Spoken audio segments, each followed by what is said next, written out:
საღამოშვიდობის ეს გადაცემა 360 გრადუსია, მე მისი წამყვანი ემა ტუხიაშვილი. საერთაშორისო გამოძიების ჩატარების მოთხოვნით საქართველოსთან მიმართვა უკვე გაკეთდა. ოპოზიციასთან ერთად მიმართვა გააგზავნეს არასამთავრობო ორგანიზაციებმა. საქმე ეხება გასული წლის ნოემბერ-დეკემბერში ხელისუფლების მხრიდან აქციების დასაშლელად შესაძლო ქიმიური ნივთიერებების გამოყენებას. რამდენიმე არასამთავრობო ორგანიზაციამ ერთობლივად მიმართა გაეროს ქიმიური იარაღის აკრძალვის ორგანიზაციას, გაეროს სპეციალურ მომხსენებელსა და ევროპის საბჭოს ადამიანის უფლებათა კომისარს. რაც შეეხება კოალიცია ცვლილებებს, მათი მიმართვის ადრესატია 9 საერთაშორისო ინსტიტუცია, საიდანაც 5 გაეროს სპეციალური მომხსენებელია. საქართველოსთან საერთაშორისო ორგანიზაციებში გაგზავნილი მასალები შეიცავს რამდენიმე ეპიზოდს, რომლის დროსაც სამართალდამცავებმა გამოიყენეს ქიმიური ნივთიერება, მათ შორის წყლის ჭალში შერეული ქიმიური გამაღიზიანებლები და სხვა იდენტიფიცირებული ან არაიდენტიფიცირებული ტოქსიკური და ასე ვთქვათ, ექსპერიმენტალური ნაერთები, რამაც დემონსტრანტებში გამოიწვია მძიმე და ხანგრძლივი ჯანმრთელობის დაზიანებები. საქართველოსთან გაგზავნილი მიმართვაში ნათქვამია, რომ რადგან საქართველოში არ არსებობს ეფექტიანი სანდო და დამოუკიდებელი გამოძიება, საერთაშორისო საგამოძიებო უწყებებმა გამოიყენონ საკუთარი მანდატი, რათა განიხილონ საქართველოსთან გაგზავნილი ფაქტები ან საქართველოში საგამოძიებო კომისია გამოაგზავნონ.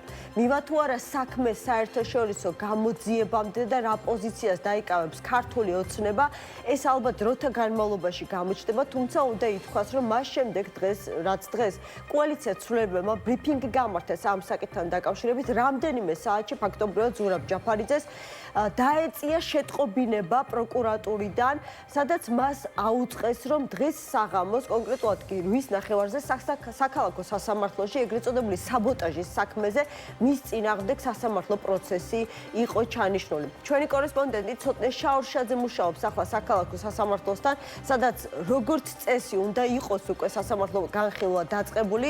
ცოტნე საღამომშვიდობისა, თუ არის უკვე ცნობილი, როგორი არის პროკურატურის პოზიცია და რას აპირებს ზურაბ ჯაფარიძე?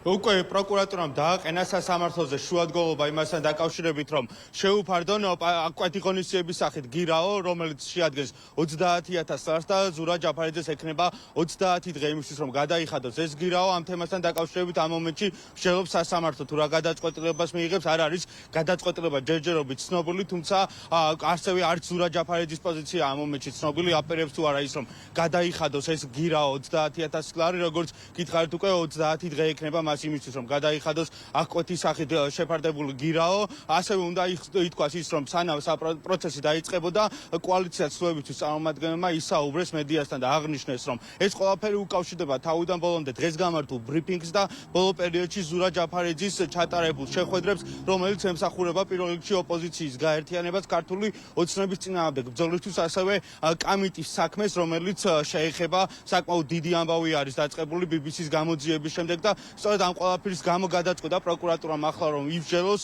ამ თემასთან დაკავშირებით, რაც შეეხება პროკურატურის განცხადებას. ისინი ამბობენ, რომ როდესაც ეს ბრალი წარუდგინეს ზურაბ ჯაფარიძეს, მაშინ ის პენიტენციურ დაწესებულებაში იმყოფებოდა, ხოლო მას შემდეგ რაც მან დატოვა პენიტენციურ დაწესებულება, გადაწყვიტეს, რომ კვეთი ღონისძიების სახით შეეფარდებინათ მოითხოვათ 30,000 ლარის შეფარდება. დიდი მადლობა. ჩვენ არ დაგემშვიდობებით, როგორც კი იქნება ალბათ გადაწყვეტილება ცნობილი და ზურაბ ჯაფარიძეც ალბათ გადაკეთებს მედიასთან განცხადებას. კიდევ ერთხელ დაგიბრუნდებით გადაცემის მსვლელობისას. ცოტნე შაურშაძეს უსმენდით, როგორც ნახეთ, 30,000 ლარი მოითხოვა საპატიმრო გირაოს სახით პროკურატურამ. ლევან ცუცქირიძე, პარტია თავისუფლების მოედნის ლიდერია ჩვენთან ერთად. მოგესალმებით ბატონ ლევან, მადლობა გადაცემაში მონაწილეობისთვის. საპროცედურო საკითხების გათვალისწინებით ძალიან მალე დასრულდება რეალურად ეს სხდომა და იქნება პოზიცია უკვე ცნობილი თავად პოლიტიკოსის, მაგრამ მაინც კითხავთ თქვენ კონკრეტულად რა მოლოდინი გაქვთ, იმიტომ რომ ზურაბ ჯაფარიძეს ერთხელ უკვე ეს გზა ფაქტობრივად იდენტური აქვს გავლილი, რამაც რამდენიმე თვით ციხის კარამდე მიიყვანა. მოლოდინი რა თქმა უნდა ქართული ოცნებისგან რის რა უნდა გქონდეს, ხო, არ გვაქვს მოლოდინი სამართლიანობის, არ გვაქვს მოლოდინი უკერძოებლობის და არ გვაქვს მოლოდინი აბსოლუტურად არანაირი იმისა, რომ ეს პარტია რაიმეს აკეთებს ამ ქვეყნისთვის. ანუ მის ერთადერთი ამოცანა არის იყოს სულ ძალაუფლებაში და იპაროს ფული. და მორჩა და დამთავრდა. ამიტომ ყველა და ყველაფერი ვინც ამაში ხელს უშლის, ზურა იქნება თუ სხვა იქნება, ნებისმიერი მოვლენა, ნებისმიერი ადამიანი, ნებისმიერი მოქალაქე, მისთვის არის მტერი. არა, ეს მოლოდინი ისედაც არსებობდა, ხო, ჩვენ გვახსოვს ერიები ზურაბ ჯაფარიძის ციხიდან, ჩვენ გვახსოვს მისი პირველი განცხადება, როდესაც მან თქვა, რომ ან ფაქტობრივად ღია ტექსტით გველაპარაკებიან, რომ ახლა გამოგიშვებთ ცოტა ხნით, რათა შეიგრძნოთ რა კარგია თავისუფლება და შემდეგ უკვე თავად გადაწყვეტეთ, გაჩუმდებით ქვეყნიდან წახვალთ თუ ისევ დაბრუნდებით ციხეში. აი, როგორ ფიქრობთ, აი ამ ვითარებაში, როდესაც მეორეს მხრივ ზურაბ ჯაფარიძე საუბრობს ერთიანობაზე, ერთიან ფრონტზე, აანონსებს შეხვედრებს პოლიტიკურ ძალებთან, სამოქალაქო საზოგადოებასთან, საქართველოს მეხუთე პრეზიდენტთან, ხომ არ იქნება უფრო პრაგმატული გადაიხადოს დაკისრებული ამ შემთხვევაში თუ გირაოს გადაწყვეტილებას მიიღებს და გაითვალისწინებს ასე ვთქვათ პროკურატურის მე ამაზე შემიძლია მხოლოდ ის თქვა, რომ ასეთ გადაწყვეტილებას იღებს ყველა პოლიტიკოსი ინდივიდუალურად დამოუკიდებლად და მე მათ ყველა არჩევანს პატივს ვცემ, მაგრამ მიმაჩნია, რომ ჩვენ ახლა ბრძოლაში გვჭირდება თანამოაზრეები და თანამებრძოლები. დანარჩენი ზურა თვითონ იტყვის თავის სათქმელს და მე შეგვიძლია ამაზე ვილაპარაკოთ, მაგრამ ჩვენ იმდენად რამდენადაც მნიშვნელოვანია შეუგუებლობა და დაუმორჩილებლობა. იმდენადვე და არანაკლებ მნიშვნელოვანია პოლიტიკური მოქმედება. და ამ პოლიტიკური მოქმედების როლზე ჩვენ ასევე გვჭირდება თანამებრძოლები. ან პოლიტიკური მოქმედება პატიმრობაში არ გამოდის ამას ამბობთ. არა, პოლიტიკური აქტია პატიმრობაც ერთგვარი, ეს არის ნაბიჯი, რომელსაც პოლიტიკოსები დგამენ, მაგალითად ზურას მიერ და სხვების მიერ, ვინც ჯერ კიდევ პატიმრობაში არიან, იმ ეგრეთ წოდებულ საგამოძიებო კომისიაზე არ მისვლა იყო მათი პოლიტიკური არჩევანი, პოლიტიკური ნაბიჯი და პოლიტიკური განაცხადი, ანუ ერთიც და მეორეც. ამიტომ ვამბობ სწორედ. ოპოზიციური ლიდერები ახლა თქვენ ციხეში უფრო გჭირდებათ ერთგვარი ასე ვთქვათ დაუმორჩილებლობის პოლიტიკური აქტის დემონსტრირებისთვის თუ გარეთ გჭირდებათ იმისათვის რომ კონკრეტული სტრატეგია დასახოთ და განახორციელოთ. არა თუ პოლიტიკური ლიდერები. არც ერთი ადამიანი, რომელიც დღეს აი ამ პოლიტიკური ნიშნით არის ციხეში, რა თქმა უნდა, ციხეში არ გვჭირდება. ჩვენი ადამიანები გვჭირდება თავისუფლებაზე და მათ ადგილზე გვჭირდება ის ადამიანები, რომლებიც რომლებიც ჩაიდინეს მართლა რეალური დანაშაული. ხა რეალური ჩვენ რა გვინდა ეგ არის. თავისუფალი ადამიანები უნდა იყვნენ თავისუფლები, უდანაშაულო ადამიანები უნდა იყვნენ გარეთ და ციხე არის დამნაშავეებისთვის და არა იმ ადამიანებისთვის, რომლებიც საკუთარ აზრს გამოხატავენ და საკუთარ ასე იქცევა როგორი რეჟიმი. ასე იქცევა რეჟიმი, რომელსაც აი რა ვიცი, აი უგულო ხალხთა კრება, რომელსაც აი შეუძლია ახლა სიუჟეტს ვლაპარაკობდით ამ ქიმიური იარაღის გამოყენებაზე, ხო? შეუძლია ქიმიური იარაღის მაღალი ალბათობით, ხო? გამოიყენოს იმ ახალგაზრდების წინააღმდეგ, რომლებიც არიან გაბრაზებული, მაგრამ მისივე თანამოქალაქეები არიან. აი როგორი უგულო ადამიანი უნდა იყოს საერთოდ, რომ შენ თანამოქალაქეს არ აქვს მნიშვნელობა ახალგაზრდა, არ არის ახალგაზრდა, ქალია, კაცია, საცხოვრობს და ასე სადმუშაობს, ხო? ადამიანი გამოდის ქუჩაში, რაღაცით უკმაყოფილო შენი პოლიტიკით და შენ ნაცვლად იმისა, რომ გახვიდე, გეყოს სიმამაცე, გეყოს გული, რაღაცა გახვიდე და აუხსნა ამ ადამიანებს რა ხდება, კონდეს შესაძლებლობა იმისი სიმამაცე, თუნდაც რომ დაელაპარაკო, შენ პოზიცია დაასაბუთო და თუ ვერ ასაბუთებ, მაშინ უკან დაიხიო, აი ამის ნაცვლად როგორც სადისტი ქიმიურ იარაღს დიდი ალბათობით იყენებ ამ ადამიანების წინააღმდეგ. ხო, რაღაცა უკავშირებთ დღევანდელ ბრიფინგს, რომელიც ზურაბ ჯაფარიძემ გახსნა და დაანონსა, რომ გაიგზავნა მოთხოვნა 9 საერთაშორისო ინსტიტუციაში, რომლიდანაც 5 არის გაეროს, ასე ვთქვათ, სპიკერატი, იმასთან დაკავშირებით, რომ გამოაგზავნონ აქ დამოუკიდებელი საგამოძიებო ჯგუფი და შეისწავლონ ნოემბერ-დეკემბრის აქციების დროს გამოყენებული ქიმიური ნივთიერებების საუბარზე. მოთხოვნა მოყვა ამ ბრიფინგს, ხო? მის მერე მოხდა. ეხლა ეს ამ საკითხზე ბევრი ჯგუფი მუშაობთ, ხო ჩვენ დიდი მსვლელობაც ჰქონდა, მოთხოვნაც ჰქონდა და კიდევ რაღაცები მოხდება ამ მიმართულებით, მაგრამ ფაქტია, რომ ეს რეჟიმი ეხლა ცდილობს, რომ დამალოს საკუთარი დანაშაული და ყველა შეაშინოს, რომელიც ამ დანაშაულზე რაღაც გაკეთებას აპირებს. მათ მაგივრად როგორ მოიქცეოდა მართლა ისეთი მართველი, რომელიც მართალია საკუთარი ხალხის წინაშე. კი ბატონო, აი მოსამართლის გადაწყვეტილება არის ცნობილი, ხო? და გავაგრძელოთ აუცილებლად. ეს ძალიან მნიშვნელოვანი საკითხია. მოსამართლეს გადაწყვეტილებით ბრალდებულს შეეფარდოს გირაო 30000 ლარის ოდენობით და აეკრძალოს პროკურორის ნებართვის გარეშე საზღვრის კვეთა. აი თქვენთვის რაზე მეტყველებს არის თუ არა ეს ზეწოლის გაზრდა პოლიტიკოსზე, ხო, ზურაზე ამ კონკრეტულ შემთხვევაში, რომ მას არ ქონდეს შესაძლებლობა თავისუფლად იაროს, თავისუფლად აკეთოს საკუთარი საქმე და კიდევ უფრო მეტი ზეწოლა, სტრესი იგზნოს. მაგრამ ზურაც და სხვაებიც, ჩემ თანამებრძოლები, კოლეგები, ყველანი მიჩოული არიან ამას და ყველამ ვიცით რა საქმეშიც ვართ. ამიტომ მორალური მზაობა იმაზე, რომ ესენი ასეთ რამეებს გააკეთებენ, მე მგონი ყველას, ვინც ამ მართალ ბრძოლაში დარჩა, გააჩნია და ზურასთვის ეს მოულოდნელობა არ იქნება და ხო, ახლა მთავარია თვითონ რა გადაწყვეტილებას მიიღებს ზურაბ ჯაფარიძე, ანუ იგივე პრინციპით წავა, რაც საგამოძიებო კომისიაზე გამოუცხადებლობის გამო გააკეთა, თუ ამ შემთხვევაში გაუწევს ანგარიშს იმ ვითარებას, რომელიც არის ოპოზიციურ ფლანგზე, იმიტომ რომ მაშინ იგივე სცენარი შეიძლება განვითარდეს სხვა პატიმარი პოლიტიკოსების შემთხვევაშიც, ხო? ნიკამელია, ზურაბ გიორგი ვაშაძე, ხო? მათ წინააღმდეგაც იგივე მუხლით არის აღძრული საქმეები, როგორც კი ისინი დატოვებენ საპატიმროს და გიორგი ვაშაძე იქნება ერთ-ერთი, ვინც უახლოეს პერიოდში დატოვებს, რამდენიმე დღეში შესაძლებელია სულ სხვა ბრალდებით ისინი შეაბრუნონ ციხეში.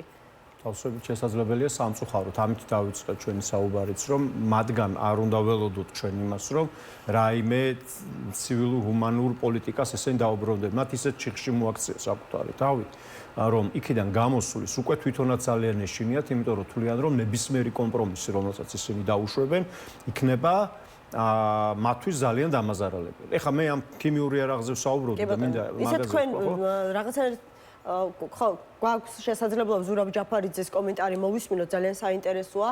თუ გვაქვს უკვე სიგნალი, მოგვეცით პირდაპირ ეთერში რა განცხადებას გააკეთებს, რა გადაწყვეტილებას მიიღებს ამჯერად ოპოზიციონერი პოლიტიკოსი, რომელმაც საპატიმრო რამდენიმე 7 თვიანი პატიმრობის შემდეგ რამდენიმე დღის წინ დატოვა.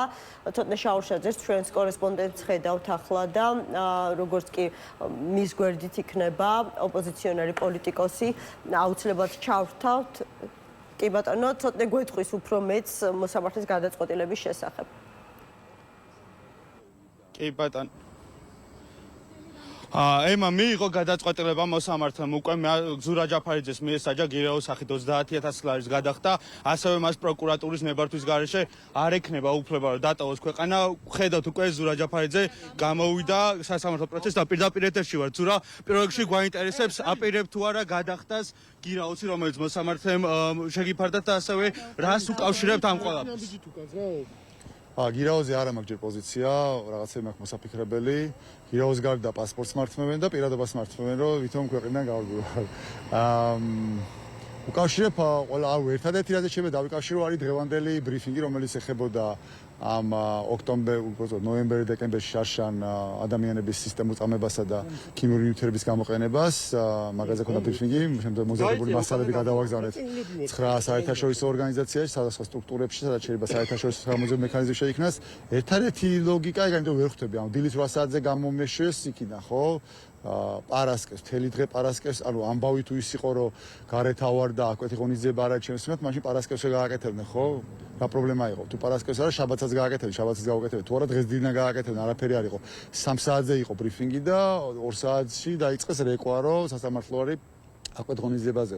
ერთადერთი ჩემი და დავკავშირო ეგ არის, სხვა უბრალოდ თავში არაფერი არ მომდის. ანუ მაღალი ალბათობით ეგ არის თემა, რომელიც ძალიან აწუხებთ, იმიტომ რომ ძალიან მაღალი ალბათობით დანაშაული აქვს ჩადენილი და შესაბამისად მაგ თემაზე შეხება მათთვის არის სერიოზული პრობლემა. კიდევ ერთხელ ჩემს მაგას აჩვენებს ეს ყველაფერი, თორე სხვა რა ვიცი ხა. კითხეთ აი პროკურორებს და რა პოზიცია. არა, ბოდიქ არაფერი იყო პროკურორი, ვინც რომელიც ლაპარაკობდა, გამოვალვათ კომენტარს მოგცემთ, მაგრამ რასაც ლაპარაკობდა ძალიან ეტყობოდა რომ მოუმზადებელი იყო. აი ხო ის რო გეტყვიო, წადიხარ რაღაცა საქმე არის და აი ბოლოს ილაპარაკა რაღაცა ჩემი იმაზე პიროვნულ მახასიათებლებზე რაც კი ქონა გაგონილი ყველაფერი ლაპარაკობ ჯაფარიძე ესეთი კაცი არის რაღაც მაინც და მაინც ყანონს პატივს არცებს და წინაზეც იმიტომ იჯდა ციხეში აი უთან დააყოლა რომ ნასამართლები არისო და იმიტომ იჯდა ციხეში რომ მაშინაც ყანონს არ დაემორჩილა და ეგეთ ზოგადი რაღაცები ლაპარაკა და აკვეთ ღონისძიებაზე რაც ლაპარაკა იყო რავი ჩემი სული ბოდოა იყო ანუ აი ეს აკვეთი ღონისძიება ეს აკვეთი ღონისძიება იმიტომ უნდა დავაკისროთო რომ შეიძლება ხელახლა ჩაიდოს დანაშაულება ჩემი დანაშაული რასაც მე დავებიან არის ის რომ უცხოელებს ველაპარაკები და მეორე დანაშაული არის რომ ხალხს ვეუბნები რომ პროტესტისთვის ქუჩაში შეჭება ბევრი უნდა გამოხიდე და იქაც ორჯერ გავუმეორე რომ მაგას ეხაც ვაკეთებ და ვაპირებ რომ გავაგზელო მეთქი და გირავ მექნება თუ არ მექნება მაგითი როგორ მაჩერებთ მეთქი და მაგაზე პასუხი არ ქონდა ისე ვილაპარაკა რომ მე ვარ ცუდი კაცი გითხარი აი აპირებს თუ არა პირდაპირ ეთერში ვარ ამ გირაოს გადახდას არ მაქვს ჯერ პოზიცია ჩემს ეთერის სასწავლო კავშირი არის დღევანდელი 3 საათიანი ბრიფინგი რომელიც კოალიციამ გავაკეთე სადაც ვილაპარაკეთ გასულ წლის ნოემბერ-დეკემბერში ადამიანების წინააღმდეგ სისტემური წამების ფაქტებსა და ქიმიური ნივთიერების გამოყენების თაობაზე. ერთადერთი რასაც შემიძლია დავუკავშირო ლოგიკურად არის იმიტომ რომ ხანად ვერ ხსნი დღეს აშუაში იყო ეს ამბავი რატო არ გააკეთეს პარასკევს ხო რა ვიცი პარასკევს რატო არ გააკეთეს იგივე მე ხო პარასკევს დილის 8 საათიდან გარეთა ვარ და თუ ჩემი გარეთ ყოფნა პრობლემა იყო გირაოს გარეშე პარასკევს ჩაენიშნა ჩაბა ჩაენიშნა დღეს დილით ჩაენიშნათ ერთადერთი არის ეგ რომ 3-ზე იყო ბრიფინგი და 2 საათში დაიწყეს რეკვა რომ აქ ღონისძიებაზე უნდა ვიმჯეროთ სხვა ვერაფერს ვერ უკავშირებ ეგ არის კიდე გავიმეორებ რომ ეგ არის მნიშვნელოვანი ინდიკატორი რომ ეგ თემა მათთვის არის ძალიან მტკივნეული როგორც კი მაგ თემას შეეხები იწყება პრობლემები და აი გინიშნავს რომ მაგ თემაზე უნდა ჩავაჭიროთ მაქსიმალურად იმიტომ რომ დანაშაული აქვს ჩადენილი დიდი ალბათობით მოსახლეობაში თქვა რომ აქტიური ხართ საპროტესტო აქციებში ჩართული ხშირად აკეთებთ მოწოდებებს ანუ დაგჭირთ გაცდა რომ თქვენი შიში აქვთ რომ არ იყოთ ჩართული ამ პროცესში ალბათ ხო რა ვიცი იქ ხა დარბაში რაც ხდებოდა იყო ჩვეულებრივი სტანდარტული მასკარადი იქიდან რაღაცაზე მსჯელობა რთულია. ანუ პროკურორი მომზადებელი იყო და უბრალოდ ლაპარაკობდა ჩემ პიროვნულ მახასიათებლებზე, რაც კი გაუგია მედიიდან, მაგას ყვებოდა, რომ მე არა ვარ კანონმორჩილი ადამიანი, კანონს პატივს არ ვცემ და ამიტომ გირაო მიშველის. რაც არის სისულელი, ანუ კიდევ ვიმეორებ, რასაც დებენ ბრალს, რომ უცხოელებთან ლაპარაკობდი და ხალხს მოუწევდი პროტესტისკენ, მაგას კიდე იქაც გავამეორო, ეხაც ვაკეთებ მეთქი, აქედან რომ წავალ, პროტესტზე გავალ მეთქი და ანუ გირაო მექნება თუ არ მექნება, მაგას როგორ აზღვევთ მეთქი და ორივეჯერ გამიტარა პასუხი, მაგ კითხვაზე პასუხი, რომ არ ქონა პასუხი. როდესაც პენიტენციურ დაწესებულებას ტოვებდით, ვიქნებდი და ვიფიქრო და პლუს მე დაველაპარაკო კიდე არ იმაზე არ მაქვს ლაპარაკი პარტიაში კიდე რაღაცა უნდა დაველაპარაკო კიდე ჩემი ამბავი არ არის ეს ამბავი. მე ჩემი ქმედება ეხა მათ შორის შეიძლება ჩემი ქმედება განაპირობოს მათ შორის სხვა პოლიტიკოსთან მიმართებაში იმათ რისი გაკეთება მოუწევთ მე და ამიტომ რაღაცები საფიქრალი მაქვს რა. ამ თემასთან დაკავშირებით ფიქრობდით თუ არა რომ შეიძლება ეს ყველაფერი და იმიტომ რომ დოკუმენტი არ გვაქვს არანაირი რა. ტელეფონში უნდა მქონდეს ეს დასტიკი რატომ იმას ვანახებ ხოლმე და შესაძლებელი იქნება ამის გამოყენება. ან იმედია მიცნობენ სახეზე და მაგით მომსახურებია.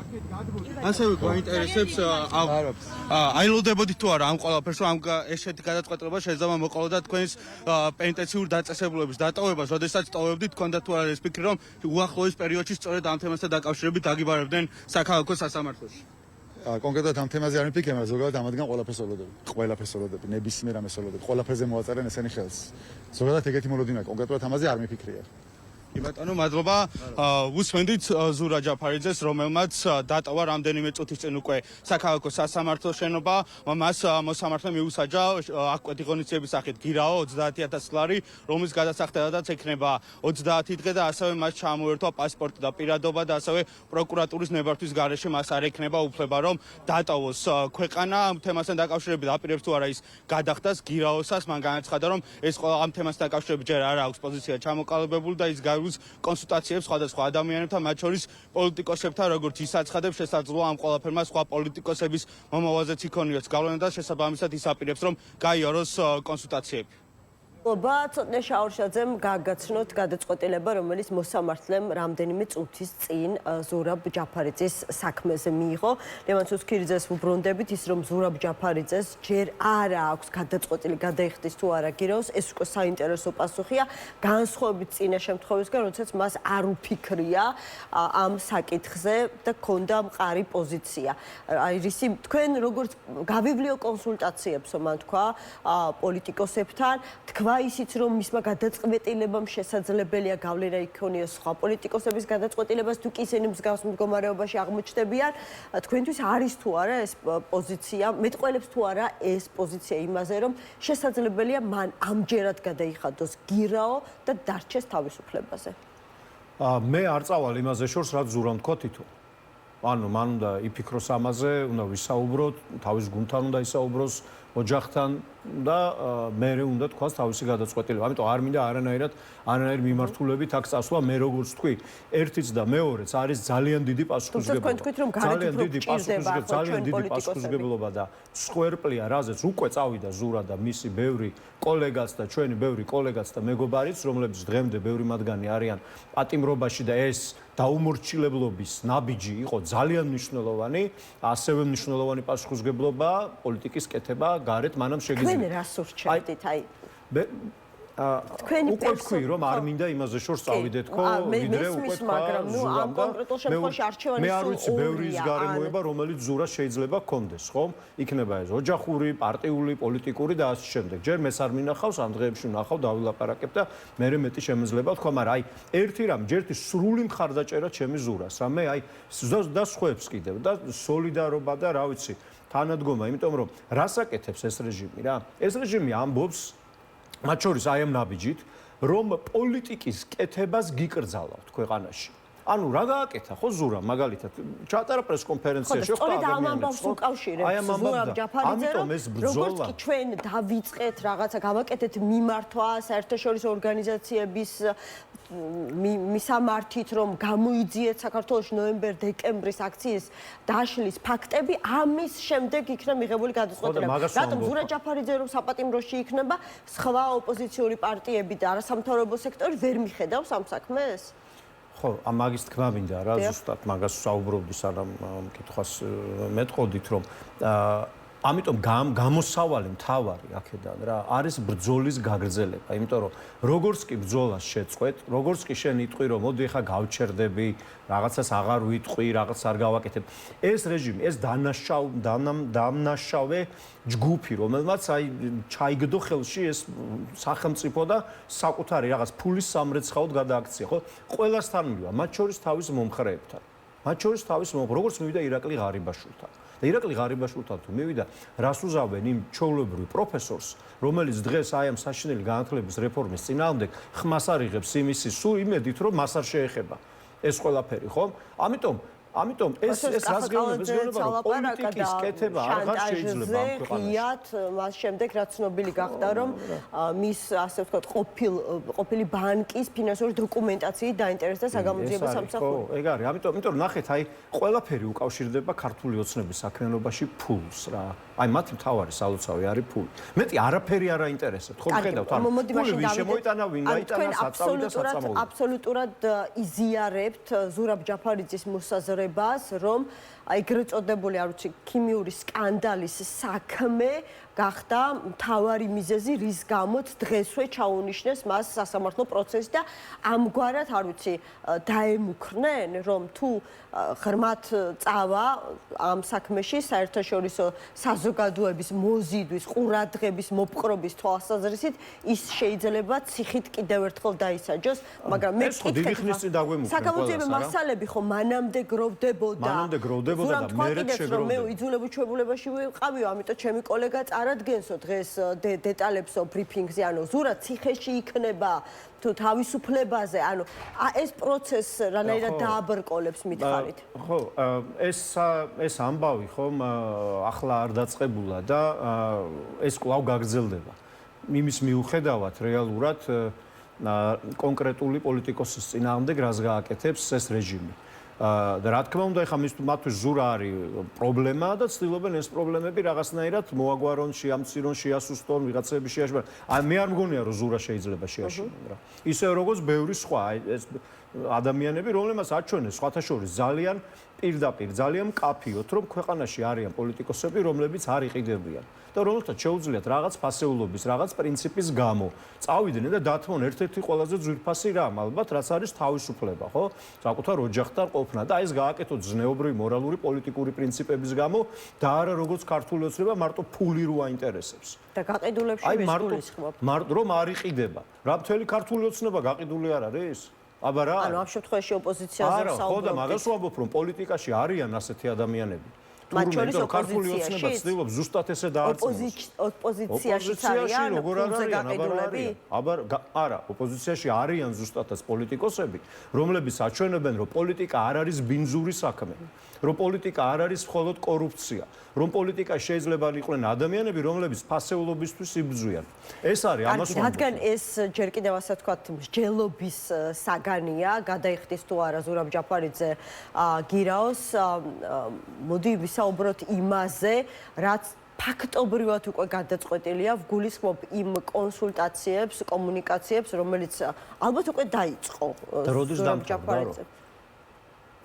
რა ვიცი, დამთავრდა მაშინ, როდესაც ოპოზიცია ცალ-ცალკე, ასე საჯაროდ ჩიოდა, რომ დალაპარაკებას ვერ ახერხებდა ერთმანეთთან, არათუ რაიმე საკითხზე შეთანხმებას. მე მაგას ვერ ვიხსენებ, როდესაც ოპოზიციური პარტიები ერთმანეთთან, მეც ახლა მოვდივარ შეხვედრიდან შეგიძლიათ ხო მაშინ დამისახელეთ შეგიძლიათ აი კონკრეტულად ვის შეხვდით არა დამთავრდაო თქვენ მეუბნებით ანუ მეგევნებთ რომ არც არ უნდა რომ დამარწმუნოთ ანუ იმიტომ რომ მე საპირისპირო მომისმენია თქვენი კოლეგებისგან და ოპოზიციური პარტიები ერთმანეთთან ლაპარაკებს ვერ ახერხებენ კი ბატონო აი თუნდაც რა ვიცი ლელო და ბოიკოტში მყოფი პარტიები გახარია საკითხს ამ შემთხვევაში არ შემოვიტან საერთოდ რიგი მიზეზების გამო რა ვიცი ლელოს წარმომადგენლებს ხშირად ხვდები ხოლმე და ვერ ლაპარაკებენ იყვნენ ლელოს წარმომადგენლები ამ შეხვედრაზე რომელსაც თქვენ ესწრებოდით არა დღეს აი გარნიშნავს იმას რომ ჩვენ ერთმანეთთან ლაპარაკი არ შეგვიძლია ნაციონალური მოძრაობა და ფედერალისტები ერთად ხდებიან მოლაპარაკების მაგიდასთან ფედერალისტებს კითხეთ და ნაციონალურ მოძრაობას მე რატომ ეკითხებთ მე შემიძლია გიპასუხოთ ამიტომ მოვისმინე საპირისპირო და თქვენ მარწმუნებთ რომ არ შეწყვეტილა კონსულტაციები არა მე გარწმუნებთ იმაში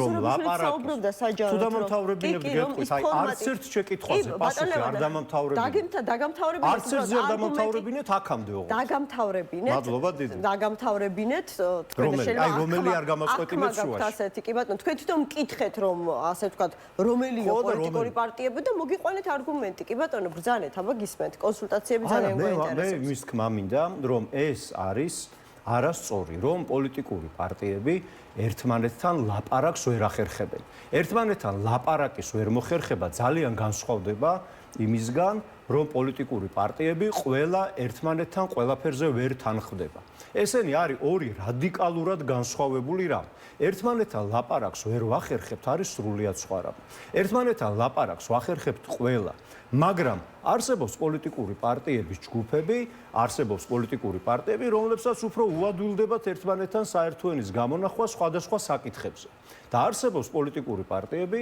რომლებიც ძალიან განსხვავებულად ხედავენ მიდგომები აქვს სხვა ფილოსოფია აქვს სხვა და ასე შემდეგ მაგალითად მე არ მგონია რომ რაღაცა ულტრა კონსერვატიულ ფუნდამენტალისტურ ნახევრად ფაშისტურ ორგანიზაციებთან რაიმე საერთო სკეთება მოვახერხო მაგრამ ის რომ რაღაცა ვკითხო ან იმან მკითხოს და მე უპასუხო და ერთმანეთთან ლაპარაკი მოვახერხოთ ეგეც კი შესაძლებელია ამ ხალხთანაც არათუ სხვა პარტიებთან ამიტომ ჩემი აზრით სიტყვებს აქვს ძალიან დიდი მნიშვნელობა ულტრამემარჯვენე ფაშისტურ პარტიებს იდეოლოგიის მქონე პარტიებთანაც განიხილავთ აი ამ ერთობის შექმნის შესაძლებლობას მე ვთქვი ახლა არა თქვენ თქვით რომ დალაპარაკება შემიძლიაო და მე ვთქვი ის რომ იმან რამე რომ რაღაცა კომუნიკაციის უნარებზე ხომ არ ვსაუბრობთ ხო და თქვენ ჩემი მიზანია მოდი დაგიკონკრეტებთ რომ არ ავწდეთ საუბარზე ისე არ გამოვიდეს რომ თქვენც უკმაყოფილო წახვედით ამ ეთერიდან და მეც უკმაყოფილო ასე ვთქვათ უკმარისობის განცდა დამრჩეს რომ ვერ მივიღე ინფორმაცია ნახეთ ზურაბ ჯაფარიძე დღეს ამბობს რომ ჩემი მიზანია შეიქმნას ერთიანი დიდი ფრონტი ოღონდ ეს არ უნდა იყოს ფრონტი როცა ერთად დავდგებით და თქვენ დაგენახვებით რაც ხშირად ბევრი გვინახავს ბოლო წლების განმავლობაში მნიშვნელოვანია შეთანხმება კონკრეტულ სტრატეგიაზე ეს არის ის რაც საერთო ბრძოლას აკლია ანუ რა ტიპის არ ვიცი ფორმაციაზე არის საუბარი შეგიძლიათ უწოდოთ რაიმე აი ამ ფორმას რაღაცა სახელი დაარქვათ მე არ მილაპარაკია ჯერ ზურასთან და რო დაველაპარაკები მეც ვკითხავ ზურას რას გულისხმობს ამაში მე მოვალ და მოვყვები აქ ეხლა რაც შეეხება კონკრეტულ გეგმაზე და კონკრეტულ ხედვაზე და სტრატეგიაზე შეთანხმებას მე თქვენ ეთერშიც მithქვამს ეს რომ ჩვენ ჯერ კიდევ რამდენიმე თვის წინ გამოვაქვეყნეთ ჩვენი სტრატეგია ჩვენი გეგმა და ამ გეგმას თუ დაემთხვევა სხვა პოლიტიკური პარტიების შეხედულებები ამ პოლიტიკურ პარტიებთან ჩვენ რა თქმა უნდა ვითანამშრომლებთ თუ არ დაემთხვევა ვეთქვით რომ ჩვენ ამ პოლიტიკური პარტიების განსხვავებულ პოზიციებს პატივს ვცემთ ვიცით და გვესმის რომ ყველას გვაქვს განსხვავებული შეხედულებები და თუ კი ეს საერთო მიზანს ემსახურება უბრალოდ ის ხალხი სხვანაირად თulis რომ ამ გზასთან სხვა ამ წერტილთან სხვა გზით უნდა მივიდეს ღმერთმა გაუმარჯოს იმ გზაზე იქნება მეუცდები და ისინი არიან მართლები.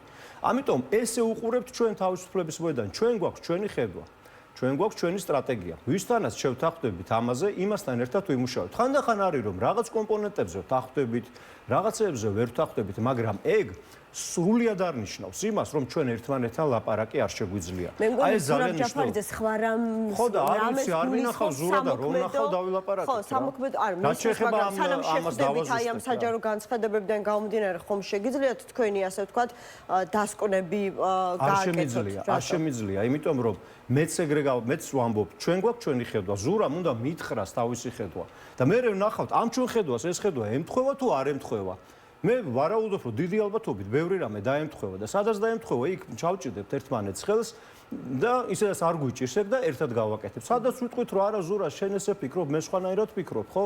ჩვენ თავისუფლების მოედანში სხვანაირად გვაქვს ამას წარმოდგენა. გავაგრძელებთ ამას ერთმანეთთან პატივისცემის, მეგობრობის და ყველაფრის შენარჩუნებით, ხო? ხა რაც შეეხება ამ ულტრა რაღაცა ფაშისტებს და იმას, მე არ მithქვამს, რომ მათთან ერთად რამეს განვიხილავ. მე უბრალოდ ვთქვი, რომ ლაპარაკის შესაძლებლობა არის სრულად ხო, რა საერთო მაქვს იმათთან. არანაირი არაფერი.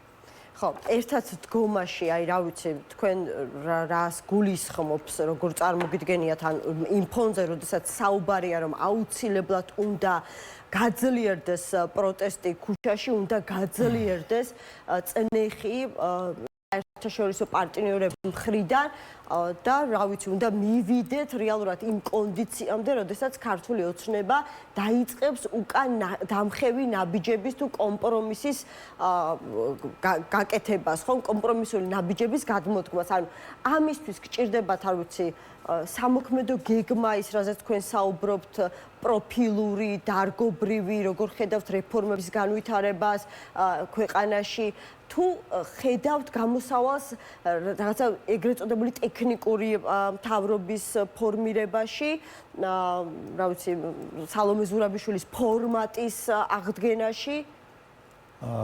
ჩვენი გეგმა არ მოიცავს ტექნიკურ მთავრობას, ჩვენი გეგმა მოიცავს 10 ნაბიჯს, რომელიც ჩვენ ვთვლით, რომ უნდა გადაიდგას და როდესაც ეს 10 ნაბიჯი გადაიდგება, ჩვენ კიდევ უფრო ახლოს ვიქნებით ქართული ოცნების de facto ჩამოცილებასთან ხელისუფლებიდან რა. ეს არის ჩვენი გეგმის. არ მოიცავს ტექნიკურ მთავრობას, ის მოიცავს პროტესტის გაძლიერებას, ის მოიცავს, რა თქვენ, ძალიან სწორად აღნიშნეთ და ეგ ძალიან მნიშვნელოვანი საკითხია რეფორმებზე და ცვლილებებზე ლაპარაკს და საზოგადოებისთვის ამის ახსნას თუ რა შეიცვლება და ის მოიცავს ასევე საერთაშორისო ფრონტზე კიდევ უფრო წარმატებით მუშაობას. ბევრი საკითხი, ეს არის ძირითადი რაღაცები, ძირითადი კომპონენტები. წინააღმდეგობის გაძლიერება, კიდევ უფრო მეტი ადამიანის ჩართვა პოლიტიკურ პროცესში და პოლიტიკურ ცხოვრებაში, საერთაშორისო ასპარეზზე უკეთ მუშაობა და ასევე იმაზე ლაპარაკი თუ რა შეიცვლება. ეს არის სამი ძირითადი კალათა ამ ჩვენი ხედვის. კონკრეტული ღონისძიებებიც არის გაწერილი, რომელიც ჩვენ გეგმაში ამიტომ ლაპარაკობ მე რა. ჩვენ გვაქვს ძალიან ნათელი გეგმა, რომელსაც მივყვებით. და ეს არის საჯარო, რა თქმა უნდა, თქვენ შეგიძლიათ ნახოთ და ყველა შეუძლია ნახოთ და ამის გარშემო ვაწყობთ ჩვენ თანამშრომლობას. იმიტომ რომ ბევრჯერ იყო წარსულში ასეთი შემთხვევები, როდესაც რაღაცა აცხადებდა რაღაც ჯგუფი, პოლიტიკური პარტიები, სამოქალაქო სხვაების, რომ აი ჩვენ ხა გავერთიენ და რას ვაკეთებთ ერთად. რაღაცა ერთიანობის ცდელობა იყო საერთო სტრატეგიაზე თანხმობის გარეშე და ამიტომ არ გამოდიოდა. ამიტომ ჩვენ თქვით ეგრე, რომ ჩვენ შევქმნით სტრატეგიას და მე ვისთანაც გამოვა თანამშრომლობა ამის გარშემო, მასთან ვითანამშრომლობთ. ეს არის და ეს და ამიტომ ეხლა სხვადასხვა პოლიტიკოსები, რა თქმა უნდა, თავისი იდეებით გამოვლენ და ეს ძალიან კარგია. მე შეიძლება არ ის იყოს, მაგრამ მე მგონია, რომ ერთ გეგმას ჯობია 3. ერთიანი ფრონტი როგორ გამოვა ამ შემთხვევაში, თუ სამი გეგმა, 3 სხვადასხვა ხედვა, 3 სხვადასხვა სტრატეგია იქნება. ანუ ერთიანი ფრონტი როგორ გამოდის ეს? ერთიანი ფრონტი გამოდის ისე, რომ ხანდახან ერთ ომში და ერთ ბრძოლაში არსებობს 3 და 4 ფრონტი, 3 და 4 ბრძოლა. და ყველგან შეიძლება იბრძოდეს სხვადასხვა ჯგუფები და სხვადასხვა ადამიანები. მოკავშირეები უნდა იყვნენ და ჩვენ ყველანი ვინც ვართ ამ წინააღმდეგობაში ერთმანეთის მოკავშირეები ვართ, ნამდვილად. ერთმანეთის მოკავშირეები ვართ, აბა რა ვართ.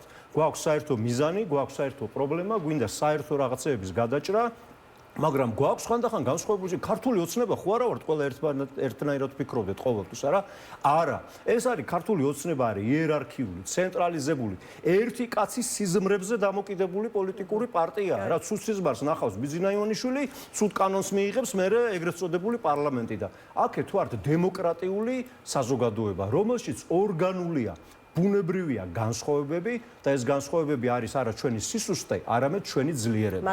მადლობა გადაცემაში მონაწილეობისთვის. პარტია თავისუფლების მოედნის ლიდერს ლევან ცუცქირიძეს უსმენდით.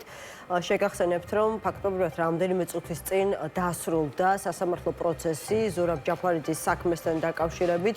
მას 30,000 ლარის გირაო შეეფარდა და საგამოძიებო უწყებისთვის პასპორტისა და პირადობის მოწმობის ჩაბარება დაევალა. გადაიხდის თუ არა გირაოს, მას ჯერ გადაწყვეტილი ამ ეტაპზე არ აქვს. ამბობს, რომ ჭირდება დრო იმისათვის, რომ გაიაროს კონსულტაციები როგორც გუნდის წევრებთან, ასევე პარტნიორ პოლიტიკოსებთან, იმიტომ რომ მისი გადაწყვეტილება ამ საკითხთან დაკავშირებით შესაძლებელია იყოს, ასე ვთქვათ, გარკვეული მაგალითის მიმცემი სხვა ოპოზიციონერი პოლიტიკოსებისთვის, თუ კი ისინიც იგივე ვითარებაში და მდგომარეობაში აღმოჩნდებიან. შესაძლებელია ერთგვარი პოლიტიკური სტანდარტი დაამკვიდროს თამასა დააწესოს ზურაბ ჯაფარიძემ პოლიტიკური თამასა, რომლის ასე ვთქვათ გადასვლა, შეცვლა გაუჭირდებათ სხვა პოლიტიკოსებს, თუ კი ისინი იგივე მდგომარეობაში აღმოჩნდებიან. ოპოზიციონერი პოლიტიკოსი დიმიტრი სქიტიშვილი შემოგვიერთდა, მოგესალმებით. მადლობა გადაცემაში მონაწილეობისთვის. მე გავიხსენე ზურაბ ჯაფარიძემ, რომ დატოვა რამდენიმე დღის წინ საპატიმრო, ამბობდა კიდეც, რომ ჩვენ პირდაპირ გვითვლიანო რა, ღია ტექსტითო, რომ ცოტა ხანი გამოგიშვებთ, შეიგრძენით როგორია თავისუფლებაზე.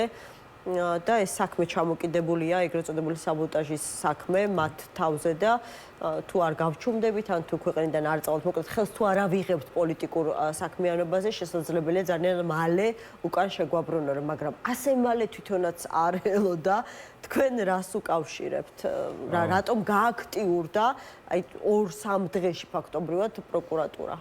მოგესალმებით კიდევ ერთხელ, რომ პასუხი თვითონ თქვენ კითხვაშივეა და ზოგადად ძალიან ნათელია ის, რასაც ვიღაცა შეიძლება ფარულათაც აკეთებს, მაგრამ ძალიან ამ შემთხვევაში ძალიან ჩანს და გათვლადია, რას აკეთებს ქართული ოცნება. ის ცდილობს, რომ შანტაჟის ქვეშ სამყოფოს პოლიტიკური პარტიები, მათი ლიდერები, სამოქალაქო სექტორი მსგავსი საქმე არის მათ მიმართაც აღძრული და ასე შემოვიდა ეს წრე ფართოვდება. ანუ რეალურად იქონიოს მათზე ზეგავლენა ნებისმიერ დროს, ნებისმიერ მომენტში თითოეული მათგანი ძალიან მძიმე ბრალდებით და ხანგრძლივი ვადით მოათავსონ საპრობილეში. ანუ იზოლირება მოახდინო პოლიტიკური ბრძოლიდან. ამიტომაც მოულოდნელი არაფერი არა, ეს არის ასთანაც გვაქვს საქმე და ბუნებრივია ალბათ მაგიტომაც, იმიტომ რომ ზურას პირველი ნაბიჯები იყო არა ვთქვათ რბილი და შებრიგებული, არამედ იყო ისეთივე როგორც ალბათ მოსალოდნელი იყო ზურასგან ალბათ არავის სხვა არაფერს არ ელოდა პრინციპში ალბათ ვინც მას მეტნაკლებად იცნობს და რამ შეაშინა ყველაზე მეტად აი მისმა პოლიტიკურმა აქტიურობამ და ანონსებულმა შეხვედრებმა რაღაც ერთიან ფრონტზე საუბარმა მართლაც დაინახა ქართულმა ოცნებამ ზურაბ ჯაფარიძეში ის რესურსი, რომელსაც ამდენი ხნის დაშლილ დანაწევრებული ოპოზიცია შეეძლო მართლაც გაეერთიანებინა. აქტიურობიდან გამოსული პოლიტიკოსები ზოგადად ალბათ უფრო საშიშია, იმიტომ რომ მათ უფრო მაღალი მორალური მდგომარეობა აქვთ. ეს ესე. ზურას გამოსვლა და ზურას დამოკიდებულება, ზურას განცხადება, ახლა იმას კი არ ვამბობ, რომ დღესვე და პირველივე დღეს შიში გააჩინა და უკვე რაღაც პანიკაში ჩავარდა ქართული ზოგადად. ის მიყვება იმ სქემას, რომელიც მათ აქვს, რომ იზოლირება მოახდინოს ნებისმიერი პოლიტიკური ლიდერის ჯგუფის ადამიანების, რომელსაც გარკვეულად შეუძლია კონტრიბუცია შეიტანოს და ოპოზიციური ბრძოლა გახადოს უფრო ძლიერი და თუ დავინახავთ მარტივად შეგვიძლია შევადაროთ მაშინ როდესაც მიუხედავად ყველაფერისა მიუხედავად წინააღმდეგობისა მაშინ როდესაც პოლიტიკური ლიდერები იყვნენ თავისუფლებაზე ბევრად უფრო ძიმე იყო ქართული ოცნების მდგომარეობა ვიდრე მაშინ როდესაც ისინი ციხეში იყვნენ. ამიტომ ფიქრობთ რომ შესაძლებელია ზურაბ ჯაფარიძემ გადაიხადოს 30,000 ლარი თავისუფლების სანაცვლოდ? ზურა წავა საპატიმროში გარკვეულად მორალური ესე ვთქვათ მდგომარეობა შეიქმნება ისეთი რომ ყველას უნდა მოუწევს გარკვეული დომინოს პრინციპი და ყველა ან ყოველ შემთხვევაში ქართული ოცნება ეცება რომ ბულინგი დაიწყოს ყველა იმ პარტიის და პოლიტიკოსის რომელიც იმ გზას არ გაევლის როგორც აუცილებლად გამოიყენებს თუნდაც აი ამ პასუხს მე უფრო მეტი გეტყვი ესე მუშაობენ პასუხის არარსებობას პოზიციის არარსებობას და იტყვის რომ რაღაცა ორმაგი სტანდარტთან გვაქვს მთლიანად ფეიკი არის ქართული ოცნების პროპაგანდა მთლიანად ფეიკია და აგებული არის იმაზე რომ ააგდოს ვიღაცას ასე ვთქვათ აიძულოს ბულინგის მეშვეობით რაღაცა გააკეთოს და ზოგადად ხალხი მოატყუოს და ტყუილში აცხოვროს ეხლა მეორე ჩვენ რამდენად ავყევით და მე ცალსახად შემიძლია გითხრათ ჩემი მოსაზრება არის რომ დღეს როგორც არასდროს პოლიტიკური ლიდერების გარეთ ყოფნა არის ცალსახად მიუხედავად იმისა მე მათ პოზიციას ვეთანხმები არ ვეთანხმები მაგრამ პოლიტიკური ასე ვთქვათ ლიდერების გარეთ ყოფნა ცხანაერ პოლიტიკურ ველს აყალიბებს კიდევ ერთხელ მოწონდა თუ არ მოწონდა ეს ხო პრინციპული საკითხია პირველ შემთხვევაში ეს იყო პრინციპული საკითხი ანუ ამ შემთხვევაში თუნდაც აი ამ პრინციპების ამ პრინციპის გვერდზე გადადებით და სხვა პრინციპების წინ წამოწევით. ჩვენ თამაშობთ იმ სცენარით, რომელსაც გვთავაზობს ქართული ოცნება, თუ ცდილობს რომ პოლიტიკური აქტორები ასე ვთქვათ ალტერნატიული თამაშის პროცესში შეხვდათ. ამ შემთხვევაში ოცნება გვთავაზობს რა, აბა კიდე თუ მაგარი ხარ, კიდე ერთხელ წადი ციხეში. და შენს რაღაცა შეიძლება ავარდა და წახვიდე ციხეში. მე მესმის სალსახად ის რომ რაღაცა რეჟიმთან არ თამაშობ. არ უნდა ავარდე და არ უნდა ვითამაშოთ ქართული ოცნების წინასწარ განსაზღვრული გეგმით. ეს არის ქართული ოცნების წინასწარ განსაზღვრული გეგმა მეორე ტალღაზე ხოთელი პოლიტიკური სპექტრი ისე შეიყვანოს ციხეში. აი ეს არის აი დარწმუნებული ვარ მე მაშინაც შეიძლება იმიტომ რომ უფრო მეტად ვიცნობ ქართული ოცნების ლიდერი დარწმუნებული ვარ რომ ეს არის მათი გეგმა რომ რაც შეიძლება მეტი პოლიტიკური ლიდერი შეიყვანონ ისევ ციხეში და მათივენებით ხო ჩვენო ქართული ოცნების თამაშის მათივენები ძალიან ისეთი პირობითი თემა ხოთები თქო მათივენები თითქოს არჩევანს უტოვებს და ისინი არჩევანს აკეთებენ პატიმრობასაც აი ესეთი მათივენება არის ხო ანუ თქვენ თავად თქვით რომ თამაშის წესებს აი პოლიტიკურ ველზე ამკვიდრებს ადგენს ქართული ოცნება ანუ არ დადგა დრო რომ ცოტა ოპოზიციამაც გამოიჩინოს ინიციატივა ყველაფერში ვერ ადგენს მათ თუმცა მათ აქვს უზარმაზარი რესურსი და პოლიტიკური დღესასრიგი ჩამოაყალიბონ გარკვეულწილად манипуляციას ახდენენ ძალიან ხშირად მაგრამ ამ ეტაპზე ხო გამოცნობადია რომ მათ კიდევ ერთხელ მაშინ როდესაც პოლიტიკური ლიდერები იყვნენ ციხეში და არიან ბევრად უფრო დასუსტებული პოლიტიკური ველი და სალსახაა ვიდრე მაშინ როდესაც თუნდაც ქაოტური მაგრამ პოლიტიკური ლიდერები იყვნენ და ერთმანეთთან თუნდაც კამათი დაპირისპირებაში მაგრამ პერიოდულად ვიკრიბებოდით აი ეხლა ბევრად უფრო სუსტია თუ კიდეც პოლიტიკური ლიდერები კიდეც 9 თვი და ეს დაახლოებით წინასწარი წინასწარი პატიმრობა 9 თვიანი იქნება ხო როგორც მინიმუმს ხო დაახლოებით რაც არის ვადა კიდეც 9 თვე თუ პოლიტიკური ლიდერები იქნებიან დროს მოიგებს ქართული ოცნება უბრალოდ ჩვენ წავაგებთ დროს 9 თვეში ქართული ოცნება ძალიან გაიმყარებს პოზიციას მიუხედავად იმისა მთელი არალეგიტიმურობის იზოლაციის და ყველაფრის მაგრამ თუ პოლიტიკური ოპონენტი არ ეყოლება და ეხლა თვეში ერთხელ ამ ოპერაციაში შესაძლებელია აგერ სალომე ზურაბიშვილი ამბობს რომ დადგეს უვიზო რეჟიმის შეზღუდვის მეორე ეტაპი რომელიც საქართველოს მოსახლეობაზე გავრცელდება მაგას გავიგებთ ეხლა 6 თვეში დადგება 9 თვეში თუ 1 წელიწადში მაგრამ ამას გავიგებთ მაგრამ რას თავარია ძალაუფლების ისეთი კონცენტრაცია მიდის ისე სწრაფად მიდის ესე ვთქვათ ჰეგემონური ავტორიტარიზმის ჩამოყალიბება ქვეყანაში რომ თუ პოლიტიკური ოპონენტები არ იქნებიან გარეთ თუნდაც გირაოდი, თუნდაც უფლებაში შეზღუდულები, თუნდაც პასპორტ ჩამორთმეული, მაგრამ გარეთ, იმიტომ რომ ნუ ხა ზურა რა არა და ერთ-ერთი ყველაზე ესე პოპულარული სახალხო ლიდერია, ხო?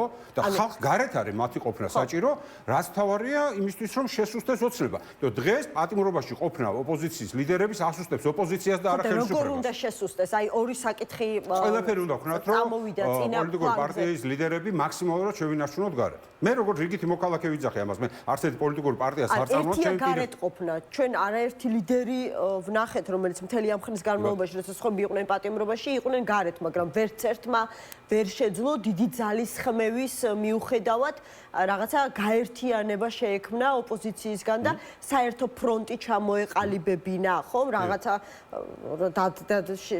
შეთანხმებულ პრინციპებზე თუნდაც თქვენ ხედავთ ამ რესურსს ზურა ჯაფარიძეში მათ შორის ზურა ჯაფარიძეც, იმიტომ რომ ზურა ჯაფარიძე შეუძლია კონტრიბუცია შეიტანოს ნებისმიერ იმ და მე აბსოლუტურად ვეთანხმები მის პირველ განცხადებას, რაც თქვა, რომ ეს უნდა იყოს ერთიანი სტრატეგია. ერთიანი სტრატეგია მნიშვნელოვანი. ის კი არა, რომ ჩვენ მაინდა-მაინც კიდევ ერთხელ გვერდი-გვერდზე დავდგეთ ყველა და რაღაცა სურათი შევქნათ. არა. კონკრეტულად ერთიან სტრატეგიაზე და მე ფიქრობ, რომ აქ სალსახაა მისი პოზიცია, მე ფიქრობ ძალიან ადეკვატურია, სწორია და სტრატეგიულად გამართულია. და ლევან ცუცქელიძე ამბობდა, რომ პირიქით შესაძლებელია სამი ფრონტი არსებობდეს და უკეთესი იყოს. ფრონტი შეიძლება ჩვენ შეიძლება სხვადასხვა მხრიდან დავარტყეთ. შეიძლება კონფიგურაცია პოლიტიკური პარტიების იყოს განსხვავებული, ვისაც უფრო მეტი ურთიერთობის რესურსი აქვს და მეგობრობის და თანამშრომლობის ისინი ერთად დადგენ, ვისაც არ აქვს ისინი ნაკლები, მაგრამ თავარი არის, როგორც საინჟინრო პროცესი არის, რაღაცას რო აშენებ, არ ნიშნავს, რომ ყველა ერთი მხრიდან აშენებს, მაგრამ სტრატეგია, გეგმა თუ სწორად არის განსაზღვრული, ყველა თავის კომპონენტს აშენებს და შენობა შენდება. ეგიო, თუ უნდა როცა სხვადასხვა მხრიდან, ასე ვთქვათ, მიუყვები და აშენებ, თუ სწორად არის გათვლილი, აუცილებლად ეს ტუნელის ორი თხრილი შეხვდება ერთმანეთს. ეს არის გასაკეთებელი. შესაძლებელია ამასობაში გაერთიანებას დადგეს, შესაძლებელია გამსხვილებას დადგეს, მაგრამ ეს არ არის თვითმიზანი. თვითმიზანი არის ერთი სტრატეგია და ერთი მიზანით მოქმედება. ნუ მიზანი გასაგებია საერთოდ, მაგრამ ოპოზიციურ ფლანგზე მთავარი ასე ვთქვათ სტრატეგია, როგორც ვიცი, არის შეთანხმებული, შეჯერებული ერთიანი. არ მგონია სხვადასხვა პოზიციები არსებობდეს იმასთან დაკავშირებით, რომ პოლიტიკური ნიშნით დაკავებული ადამიანები უნდა გათავისუფლდნენ, რომ ახალი არჩევნები უნდა დაინიშნოს ოღონდ დემოკრატიულ თავისუფალ გარემოში და ქვეყნის საგარეო კურსი, რომელიც გამყარებულია კონსტიტუციით, უნდა შენარჩუნდეს. ეს რა ვიცი, სამი ძირითადი ასე ვთქვათ პოზიცია. ეს არის მოთხოვნები. ეს არის ის მოთხოვნა, რის ირგვლივაც შეიძლება ერთიანობა ამაზე სადავო არაფერი არის. პოლიტპატრონები განთავისუფლდნენ, დაბრუნდეს, ასე ვთქვათ, ჩატარდეს თავისუფალი არჩევნები. როგორ ვახცევთ ამას, ეს არის სტრატეგია? ხო, გზა, ანუ როგორ მიდივართ აქამდე, მაგალითად 4 ოქტომბერი რაც იყო ჩემი აზრით ყველაზე დიდი, არ კი, იმიტომ ნიშნის მოგებით არ ვიძახე, უბრალოდ 4 ოქტომბრიდან გაკვეთილებული და გამოვიტანოთ ყველა, იმიტომ რომ 4 ოქტომბერს იყო მინიმუმ 3, ასე ვთქვათ, სტრატეგია, 3 სტრატეგია ერთმანეთს შეეჯახა და შედეგი არ დადგა. და თუ ესე გაგრძელდა, რა თქმა უნდა, ესე იქნება. ამიტომაც კიდევ ერთხელ პოლიტიკური ლიდერები, რა თქმა უნდა, ციხიდანაც შეიძლება გარკვეული კომუნიკაცია, მაგრამ ხო, რა ბუნებრივია ეს ცირდება რესურსი საერთო კომუნიკაციის. ამიტომ საჭირო არის პოლიტიკური ლიდერები ყონ გარეთ, საუბარი შედგეს, იყოს კონსულტაციები და როგორც მინიმუმ ერთმანეთს არ უნდა აზიანებდა სტრატეგიები და ურთიერთის ურთიერთშემოსავლები. რომ მივდივართ ვუტრირებ ხა, რა თქმა უნდა. თუ რადგან თქვენ თავად მოიყვანეთ 4 ოქტომბერი როგორც წარუმატებელი მოქმედების მაგალითი, როცა სამი სტრატეგია შეეჯახა ერთმანეთს და გამოვიდა ის, რაც გამოვიდა. ანუ თუ კი ვამბობთ, რომ მივდივართ ორბელიანების სასახლის მიმართულებით და ვახდემთ მის ასე ვთქვათ ბლოკირებას, ყველა მიდის ერთიანად და არავინ არ რჩება მაგალითად თავისუფლების მოედანზე. არც მინდა მაგ თემაში შემოვყვეთ. მე უბრალოდ გულისხმობ, რომ როდესაც იწყება რაღაცა ქმედებაზე საუბარი, იმისთვის რომ ინიციატივა აიღოს საკუთარ ხელში და არ იყო უბრალოდ ასე ვთქვათ რეაქტიული იმაზე, რასაც გვთავაზობს ქართული ოცნება, თუმცა რეაქციებიც ძალიან მნიშვნელოვანია ყველა იმ ნაბიჯზე, მაგრამ პროაქტიული დღეს ეს რიგი კონდეთ პროაქტიული პოლიტიკა აკეთო, რა თქვა არის, აქ უნდა იყოს კონსულტაციები და კომუნიკაცია პოლიტიკურ ძალით. შესაძლებელია უკვე დაწყებული, მე არ ვიცი, მე არ ვარ პოლიტიკურ ძალას პარტიას არ წარმოვადგენ, ინდივიდი ვარ და შესაბამისად ყველა არ გაქვს სურვილი მონაწილეობა მიიღოთ ამ თუ სადმე იქნება სურვილი, მე ჩემს წვლილს და ჩემს პოზიციას ყოველთვის შევიტან, თუ დავეთანხმები, თუ არ დავეთანხმები, ამასაც ვიტყვი, ეს არ არის პრობლემა. მე ვამბობ, რომ პოლიტიკური ძალე, პოლიტიკური ორგანიზაციები, ეს არ არის მარტო ის ფორმალური სტატუსი არ გულისხმობს.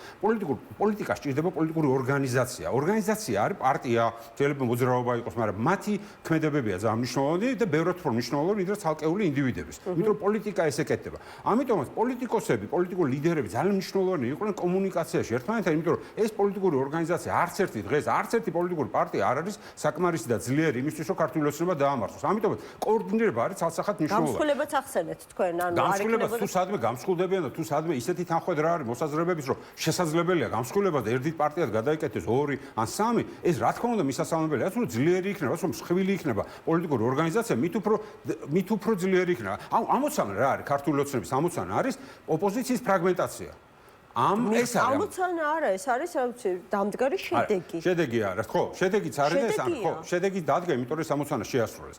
ამიტომ ფრაგმენტაციას უნდა დაუპირისპირდეთ უფრო მეტი, ესე ვთქვათ, სინერგიით. სინერგია უნდა იყოს, უნდა ასხევდეს ძალას. ანუ პოლიტიკური ლიდერია საჭირო იმისათვის, რომ ლიდერი ხა მე ვერ ვიტყვი, რომ მაინც ერთ ლიდერზეა პასუხისმგებლობა, უბრალოდ ლიდერები, რომელსაც აქვს პასუხისმგებლობა თავის პოლიტიკურ ორგანიზაციები მართონ და დაახლოონ ერთმანეთთან. ეს არის. მათ შორის ზურას აქვს ძალიან პოზიტიური როლი, ვიცი ამ ოპოზიციურ პლანზე და გავაკურული ავტორიტეტი, რომელსაც პოლიტიკური ეჭვიანობის რა დროს ეჭვიანობა ხომ არ საწასვორავთ სულ ცოტა ხნის წინ არაერთხელ გვინახავს ამის მაგალითი, როდესაც სალომე ზურაბიშვილმა, რა ვიცი, ორი პოლიტიკური ძალა ვერ დააპარტნიორა ერთმანეთთან, სწორედ აი ამ მე დაპარტნიორდა სამაგიეროდ. არა, მაგას არა, რაღაცები ხო არის შესწავლებზე ვისწავლეთ. მე არ ვამბობ, ეს ყველაფერი ისე გამოვა, ახლა რომ იდეალური იქნება, მაგრამ ჩვენ თუ ისე წავალთ რა სცენარსაც და რა განვითარებასაც გვთავაზობს ქართული ოცნება, რომ პოლიტიკური ლიდერები დღეს კიდე ერთხელ 9 თვით ციხეში აღმოჩნდნენ და ამერწმუნოთ ამ 9 თვის განმავლობაში ვერ შედგება ახალი პოლიტიკური კლასი. მოგწონს თუ არ მოგწონს, ეს არის ჩვენი პოლიტიკური კლასი, ბევრმა თავის შეცდომებზე ისწავლა, ზოგმა სხვის შეცდომებზე ისწავლა, მაგრამ ამ ჩვენივე შეცდომებით უნდა ვიაროთ და საბოლოო ჯამში გავიმარჯვოთ. არც ერთი რეჟიმი არ დამარცხებულა პირველივე ტალღით. ეს უბრალოდ გამორიცხულია. ეგეთი სუსტი რეჟიმებადაც ვერ წყალებდებიან. ძლიერ რეჟიმთან როცა გაქვს საქმე, შენ დამარცხებებით მიდიხარ, ყველა დამარცხება, ყველა ასე ვთქვათ, წაბორძიკება შეიძლება ითქვას, ეს არის გაკვეთილი, რომელიც უნდა გამოიტანო. რაც უფრო სწორ დასკვნებს გამოიტან საკუთარ შეცდომებზე, მით უფრო ძლიერია შემდეგი ნაბიჯი. ამიტომაც ის ნაბიჯი უნდა გავუთვალოთ ეხლა, რომ თუ ციხეში იქნება პოლიტიკური კლასი, შემდეგი 9 თვის განმავლობაში, 9 თვის მერე არ ვიცით რა დაგხვდება საერთოდ ამ პოლიტიკური სისტემიდან. ამიტომაც ჯობია რომ დღეს ყველა იყოს გარეთ. რამდენადაც ამის შესაძლებლობა იქნება. და დამერწმუნეთ, რასაც ვამბობ, ეს არის ქართული ოცნების ინტერესების წინააღმდეგ. საერთაშორისო გამოძიების აი რა შანსები არსებობს, იმიტომ რომ დღევანდელი საინფორმაციო დღე ხომ ამით დაიწყო, რომ ჯერ არასამთავრობო ორგანიზაციები გამოვიდნენ მან ესეთი მარტივი პასუხი მაქვს. ან ქართული ოცნება მიხვდება, რომ ეხლავე უნდა ჩაატაროს საერთაშორისო გამოძიება და შეამსუბუქოს ის პოლიტიკური და სამართლებრივი პასუხისმგებლობა, რომელიც მას აკისრია ამ ხალხის მოწამვლაზე. ანუ ვინ აიძულებს მაშინ ქართულ ოცნებას, რომ თავის თვითგადარჩენის ინსტიტუტი ადრე თუ გვიან 2 წელი იქნება 5 წელი და ამაზე პასუხისმგებლობა მოუწევთ ყველას, ვინც დღეს პოლიტიკურ პასუხისმგებლობას ატარებდა. ეს იქნება, ამას ვერ გაიქცევ. ეს არის უზარმაზარი დანაშაული, ეს არ არის უბრალოდ მიტინგის დარბევა. ეს არის მოწამვლა თავისი მოსახლეობის, რომელზეც თუ მართლა შეცდომა მოვიდა, მართლა არ იცოდნენ რა გამოიყენეს. ან თავიდან შერბილება უნდა თავის პასუხისმგებლობის. მტკიცებულებების შეგროვება აი ახლა უკვე 1 წელზე მეტი არის გასული, რამდენად შესაძლებელია. ეს უკვე არ ვიცი ხე მე ტექნიკურად მე გამოძიებელი არა ვარ და მით უმეტეს ეს არ ვიცი რა სადრა როგორ ინახებოდა, მაგრამ მე რის თქმა უნდა პოლიტიკურ კონტექსტში თუ მათ უნდა თავიანთი თავის გადარჩენა სამომავლო და ამ ძალიან მძიმე დანაშაულზე პასუხისმგებლობა როგორც მინიმუმ შეარბილოთ, დღეს მათი საღი აზრისთვის მნიშვნელოვანია რომ თვითონ მოიწვიონ საერთაშორისო გამჭვირვალე გამოძიება და დასაჯონ ის ვინც გააკეთა ეს. ამის არანაირი არ ჩანს მათი განცხადებებიდან გამომდინარე, რომ საკუთარი დანაშაულის ის თქო დამალვით ჩაფართხვის ჩვენ ნახეთ რომ მათმა რეაქციამ კიდევ უფრო გამწვავა ეჭვები, თორემ მანამდე ეჭვი იყო ეს ყველაფერი, ანუ ეს გონივრული ეჭვის სტანდარტამდე იყო აყვანილი BBC-ს გამოძიება და არა ის რომ მტკიცებულებები 100%-იანი ხო? ამას ჭირდება გამოძიება და BBC-ს ფილმი ვინც ისე ყურადღებით უყურე ესეთ ფორმულირებას თავაზობს.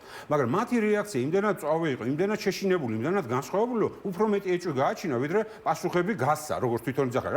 ბევრად უფრო მეტი კითხვის ნიშანი გაჩნდა გამოძიების მერე. ამიტომაც თუ თავის გადარჩენა უნდა 2 წელიწადში ან 3 წელიწადში, როცა აუცილებლად მოვა და ამ საკითხს აუცილებლად საერთაშორისო გამოძიება გამოიძიეს, თუ უნდა შეარბილონ თავის პასუხისმგებლობა, დღეს თვითონ უნდა გააკეთონ ეს. 3 წელიწადს რა ვადას ასახელებთ, ანუ ფიქრობთ, რომ ეს არის გონივრული დრო, როცა შესაძლებელია ჩვენს ქვეყანაში ძირეული ცვლილებები დადგეს? არ ვიცი, მე ხა ამის წინასწარ ხომ ბევრი მკითხავდა, ვერ პროგნოზირებას ვერ მოვახდე, შეიძლება ხვალვე დადგეს, ან შეიძლება 3 წელიწადში, შეიძლება 5-ში, მაგრამ ეს ისეთ დანაშაულია, რასაც ვერაძურს ვერ გაექცევია.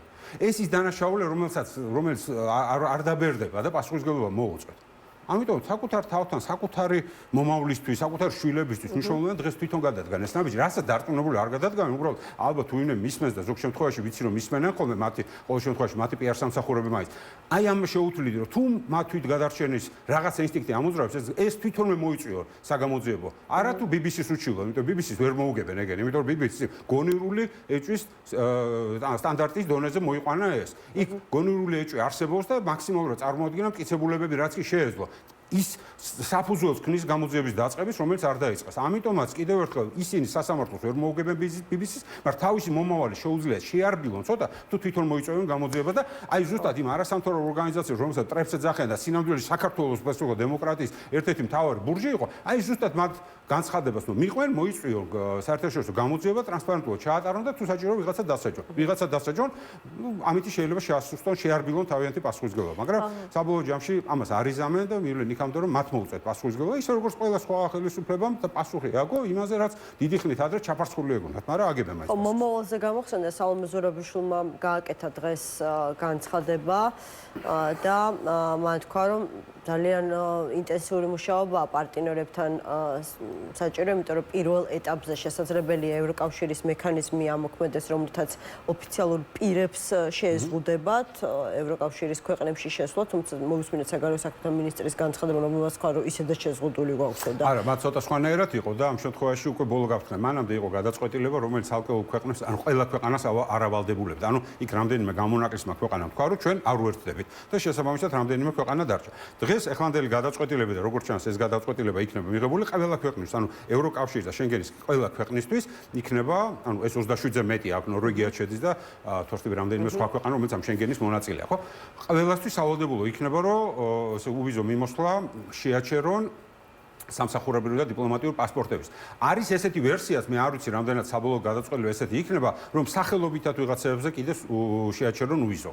კლიენტ ყველანაირ პასპორტზე. არ ვიცი, იყო ამაზე საუბარი, ევროპარლამენტი ამას ადვოკატირებდა ძალიან მნიშვნელოვნად, რომ გვარები ყოფილიყო და რამდენიმე ასეული თუ არა ათასები ადამიანები, რომელიც უშუალოდ არიან პასუხისმგებლები, მაგრამ ამაზე ძალიან ჯერჯერობით არა მხოლოდ ოფიციალურ პირებს გულისხმობთ ამ შემთხვევაში. არა, ოფიციალური პირები, ოღონდ ჩვეულებრივი პასპორტითაც, რომ სრულად შეუძლოდან ვიზო მიმოს. იმიტომ რომ მათი არგუმენტია, რომ სადაც ვიზის გარეშე ვერ შევალთ, ჩავდგებით ვიზის რიგში და ვიზით შევალთ. არა, ვიზის რიგში ეგენ ბუნებრივი არ ჩადგებიან პროტოკოლის სამსახური დგება ხოლმე, ეგ კიდე ცალკე თემაა. პერსონა ნონ გრატად გამოაცხადონ, ხო, ამას გულისხმობთ? არა, ეს ნიშნავს, რომ ძალიან მკაცრი პოლიტიკური გზავნილია. თუმცა ამ ადამიანებს მიმართ არის პოლიტიკური გზავნილება ძალიან მნიშვნელოვანი და ზოგიერთ ქვეყანაში და ბევრ ევროპულ ქვეყანაში ისინი სავიზო სანქციების ქვეშ არიან. როგორც ეს სუვერენული ინდივიდუალური გადაწყვეტის ბალტიისპირა ქვეყნებია, ზოგი გერმანიის, ზოგი საფრანგეთის და ასე შემდეგ. ანუ ეს კიდე ცალკე მომენტია, მაგრამ პოლიტიკური გზავნილი რომ არა თუ ადამიანებს საზოგადოებას უზღუდავთ ამ უვიზო მიმოსვლის პრივილეგიას, არამედ კონკრეტულ ადამიანებს, აი ამაზე არის კონკრეტულ თუმცა ოპოზიციიდან სკეპტიკური შეფასებაც მომისმენია აი ამ სასანქციო ღონისძიების მიმართ, ისინი ამბობენ, რომ ეს სანქციები არაიძულებს ქართულ ოცნებას დაუბრუნდნენ დემოკრატიულ ღირებულებებს. მაშინ ჩვენი პასუხისმგებლობა რა არის? ჩვენ მოსახლეობა ადრე თვითონ კიდევ ერთხელ რისკმაც მინდოდა ეს როდესაც გადაწყვეტილება იქნება 30-ში მიღებული ეს ნიშნავს რომ უვიზო მიმოსვლის შეჩერების პროცედურა დაწყებულია რაც ნიშნავს რომ ეს დაწყებული ნიშნავს რომ აუცილებლად პირობები თუ არ დააკმაყოფილა შემდეგი ნაბიჯები იქნება გადადგმული შემდეგი ნაბიჯები არის სულ ორი ოპცია არის რა ერთი არის რომ პირდაპირ შეაჩერონ უვიზო მიმოსვლა მეორეა რომ დროებით შეაჩერონ რამდენიმე თვით ეს იქნება 6 თვე 9 თვე თუ 27 თვე მაქსიმუმი რაც არის ეს უკვე არ ვიცით ეს ბუნებრივია მათი გადასაწყვეტია და რამდენად წვავე იქნება მდგომარეობა იმიტომ რომ მე გეტყვით რომ ის სტანდარტები რომელიც საქართველოს მოეთხოვებოდა იმისთვის რომ უვიზო მიმოსვლა მივიღო ჩვენ აღარა გვაქვს ჩვენ მოვშალეთ ეს გეუბნებით იმას რაც თავის დროზე უვიზო მიმოსვლის სამოქმედო გეგმის მიხედვით თუნდაც უმეტესწილად ქართული ოცნების ხელისუფლების დროს განხორციელდა ეს იყო ანტიდისკრიმინაციული კანონი იქნება თუ ტექნიკური სხვა ის იყო სავიზო რეჟიმების რეგულირება სხვა ქვეყნებთან მესამე ქვეყნებთან თუ ასე შემდეგ ადამიანის უფლებების დაცვის ანტიკორუფციული სისტემის არსებობა ეს ყველაფერი მოშლილია სრულად განადგურებული ჩვენ აღარ გვეკუთვნის ეს უვიზო კი არ გამარტივებული სავიზო მიმოსვლაც არ გვეკუთვნის ისეთ სტანდარტებში გადავეთ ამიტომაც ევროპის სტრუქტურებს აღარ აქვს დარჩენილი სხვა უფლება გარდა იმისა რომ დაიწყონ შეჩერების მექანიზმი და ამიტომ 30-ში ეს იწყება ძალიან რბილად თუმცა გადაწყვეტილი იყო ესეც ანუ დომინირებდა ეს აზრი რომ უკვე 30-ში მე გეუბნები დაახლოებით ზაფხული ადრეული შემოდგომის დროს იყო ესეთი პოზიცია დომინირებდა ევროკომისიაში რომ უკვე უნდა მიიღოთ გადაწყვეტილება წლის ბოლომდე ის წერილიც კი რომელიც კალასმა გამოაგზავნა ზუსტად მაგას გულისხმობდა რომ უახლოეს მომავალში უნდა ყოფილიყო შეჩერების გადაწყვეტილება მაგრამ ისევ კიდევ ერთხელ იმისთვის რომ საზოგადოებას მაქსიმალურად შეუწყონ ხელი დაეხმარონ ქართულ საზოგადოებას ეს გადაწყვეტილება გადაავადეს მაგრამ გამოდის საბოლოო ჯამში რომ თუ ოცნება არ გადადგამს კონკრეტულ ნაბიჯებს ის დაჟის ქართულ საზოგადოებას და დააკარგვინოს იმ პრივილეგიას და კიდევ არა ევროპა არამედ ქართული ოცნება დაჟის ქართულ საზოგადოებას ამიტომ ჩვენ თუ დავაჯევინებთ თავს ნუ დაგვჭირს ქართული ოცნება და დაგვტოვებს უვიზო რეჟიმის მაგრამ ანუ ვინ რას გულისხმობს ქართული ოცნების მხრიდან ნაბიჯების გადადგმაში იმიტომ რომ როდესაც აი ასეთ რაღაცა ხისტ და ბრუტალურ გადაწყვეტილებებზე მიდის ხო ქართული ოცნება მათ შორის არა მხოლოდ დაპატიმრება გულისხმობ კანონების გამკაცრებას. აი დღეს ვიცით რომ მსვლელობა იმართება მიუხედავად იმისა რომ ქართულმა ოცნებამ რაღაცა სულ სხვა შინაგან საქმეთა სამინისტრომ ბოდიში ახალია კანონი და ჯერ ესე კარგად ვერ ვარკვევი. ხო, პროტესტისთვის ხო, დავაზუსტებ მაინც რომ არ შემომედავას, თორე ბევრია ხოლმე ჩასაფრებული ტროლის მაგვარი. განუსაზღვრა კონკრეტული ლოკაცია და არაპირებენ აქციის მონაწილეები აი ამ მოთხოვნას დაემორჩილონ. რატომ მიდის ქართული ოცნება აი ეს თხის გადაწყვეტილებებზე? ხომ არ აპირებს რომ შემდეგ უკვე აი ამ გადაწყვეტილებების რაღაცა შერბილებით ევაჭროს საერთაშორისო პარტნიორებს აი ესეთი მძიმე შედეგების თავიდან ასარიდებლად. მათ შორის აი ბოლოდროინდელი საუბრები მასშტაბურ ამნისტიაზე, ხო? უცნობიც კი გამოვიდა და თქვა რომ გამოუშვიდო ეს ხალხი და ჩემს თავზე ვიღებო, თავდებში ჩაუდგებიო ფაქტობრივად. საკითხია, ჩვენ შეგვიძლია უბრალოდ ანალიზი ვაკეთოთ ამაზე. ის რომ ისინი საუბრობენ შეწყალებაზე, ეს არ გამომდინარეობს, იმიტომ რომ ევროპასთან ეს არის ის რომ ქართული ოცნების ამორჩეულში არის ძალიან დიდი უკმაყოფილება იმის რომ ადამიანები არიან დაჭერილები. ეს რამდენადაც ვიცი შიდა კვლევები დასტურდება და იციან რომ თუ ესე გაგრძელდა მათი მდგომარეობა შეიძლება აფეთქდეს, იმიტომ რომ მართლაც გრძნობს ძალიან ბევრი მათი ხარდამჭერი რომ პატიმრები ახალგაზრდა ბავშვებზე განსაკუთრებით საუბარი არაპოლიტიკურ პარტიებზე რომელსაც პრინციპში ხარს უჭერენ მათი ამორჩეული, მაგრამ აი ახალგაზრდა ბიჭები და გოგოები რომელიც ზიან რომელიც ასე ვთქვათ პატიმრობაში არიან, მათ მიმართ გარკვეული ასე ვთქვათ დისკომფორტები აქვს, რბილად რო თქვა, ქართული ოცნების ამორჩევას. ამიტომაც ისინი ჩვენ კი არ გვეუბნებიან რაღაცას,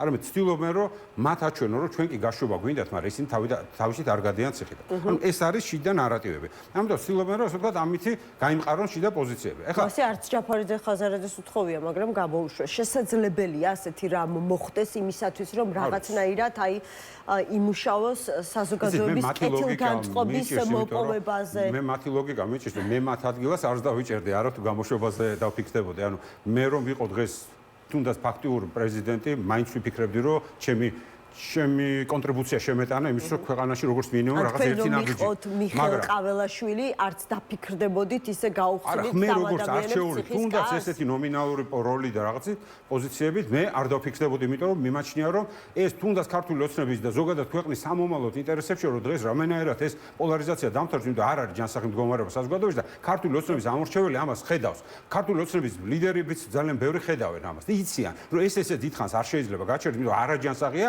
თუნდაც მათ მომხრეებს შორისაც მდგომარეობა. ის რასაც ხედავ ჩვენ პროპაგანდის ნაწილი, ეს ხო ეს ზედაპირია და ეს ხელოვნურია. ყველაფერი იმის შიგნით სხვანაირი დუღილი მიდის. ეს ვიცი ჩვენ და ამ საზოგადოებაში ცხოვრობ და ეს დისკომფორტი და ეს რაღაც უკმაყოფილება არის ქვეყანაში. ესე დიდხანს ვერ გააგრძელა. ამიტომ მე მათ ადგილას უფრო პრაგმატული ვიქნებოდი, ჯერ არც დავიჭერდი, მაგრამ დღეს რომ ვეცადო რომ ქართული ოცნების თვალით შევხედო ამას, დღეს არის რა თქმა უნდა დრო უპირობოდ გამოუშვა ეს ხალხი. უბრალოდ გამოუშვა და მიიღო ეს გადაწყვეტილება სახალხო. არ ვიცი რამდენად იზამენ, მაგრამ ყაველაშვილის ადგილას მე ესე მოვიქცეოდი თვალსაჩინო. უბრალოდ დღეს არ უნდა ახალწლის ლოდო, because დღეს გამოუშვებდი, რა თქმა უნდა, 4 წელიწად ნახევარი როგორ შეიძლება საბაჯიქიას მიცე. ანუ ამას რო უყურებ ადამიანი, როგორ შეიძლება არ გქონდეს ამის გამოშვების უფლება და ვერ ხვდებოდი, რომ ერთი ხელის მოსმით შეგიძლია შეაჩერო. მე უბრალოდ არ მესმის. რა სააპელაციო სასამართლო არის ის, რომ სააპელაციო სასამართლო და უზენაეს სასამართლოში იგივე გადაწყვეტილება იქნება, რასაც ეტყვის ბიძინა ივანიშვილი. ეს ხო ცალსახაა. ეს ხო კარგად იცის, ჩემზე არანაკლებად უკეთესად იცის. თითოეულმა მათგანმა. ამიტომ თუ უნდათ რამის გაკეთება, თუ ამ ქვეყანაზე გული შეტკივა, თავის თავზე შეტკივა, თავის შვილებზე, თავის მომავალზე, საბაჯიქი არ უნდა იყოს ციხეში. და ერთი ხელის მოსვლით, როცა ამის გაჩერება შეგიძლია, ეს უნდა გააკეთო. ამას არაფერი არ უდგას წინ, გარდა საკუთარი მორალისა და ან შენ ახლა თავის საკუთარ მორალთან, საკუთარ თავთან პასუხს აგებს მე თავისი ოჯახის და თავისი ქვეყნის და ისტორიის წინაშე. დიმიტრი, ძალიან დიდი მადლობა.